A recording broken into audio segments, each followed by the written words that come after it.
এটা আজকে ডাবল বিয়ে হচ্ছে। হ্যাঁ, ওই এক বরপক্ষ তো আমরা, আর কাউকে তো এখানে দেখছি না। একটা বর তামিম আর একটা বর সাগর। ও আচ্ছা, কি ওর বিয়ে? আমার এটা মাইনা নিতে হবে যে ওর বিয়ে, ওর মতো একটা ছাগলের বিয়ে এই বাড়িতে। প্লিজ আমাকে বাঁচা।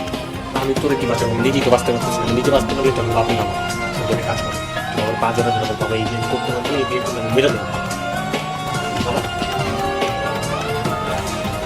কি শুনছি? অনেক সুন্দর। তুই যদি একবারই মেয়েটাকে দেখিস সাথে সাথে আমার এই পা জড়িয়ে ধরে বলবি, বাবা আমি এই মেয়ে ছাড়া বাঁচবো না, প্লিজ বাবা এই মেয়ের সাথে আমি বিয়ে দাও, প্লিজ বাবা আমি বাঁচবো। সত্যি 100% সত্যি।